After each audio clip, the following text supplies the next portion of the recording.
Consolidation is a topic that it's a touchy topic. It's one that the board of directors needs to have.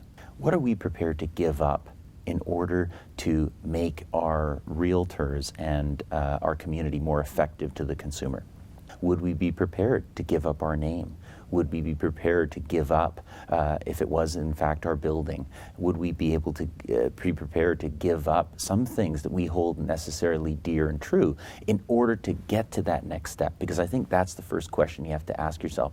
And it was fairly unanimous at our board table where everyone had said, you know, we do have concerns, I'm sure we have some fears, but we really want to see what that next step might look like.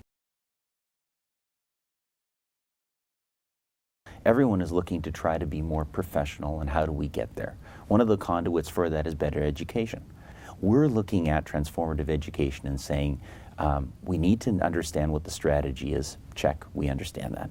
Second, we're looking to see to make sure that we understand where the costs are going to come, and then if we say we're going to be getting more professional or we're going to try to move competency-based education up a notch, how are we measuring that? Before, in PDP, our basic only measurement was, did you attend class and that your cell phone was off?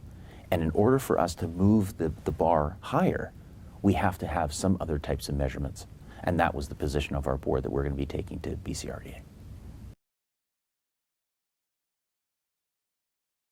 For a few years now, Vancouver's been heavily involved in trying to raise professionalism for commercial realtors and commercial practitioners.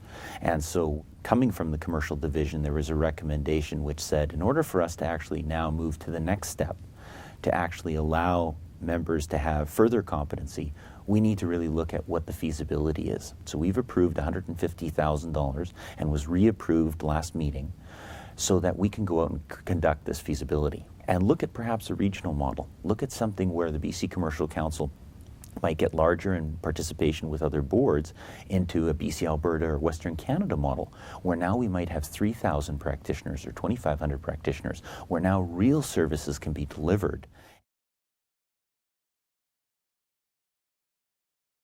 Our CEO, Bob Wallace, has announced his retirement next year.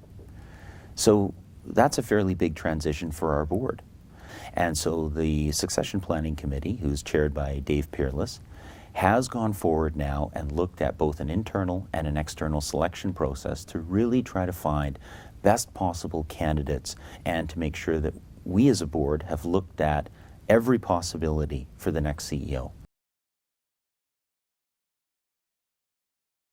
Proxy votes are when you're not able to attend the AGM, but you want to entrust someone with the duty of care to exercise your vote. Or if something does change at the AGM, you understand my feelings, you would vote appropriately.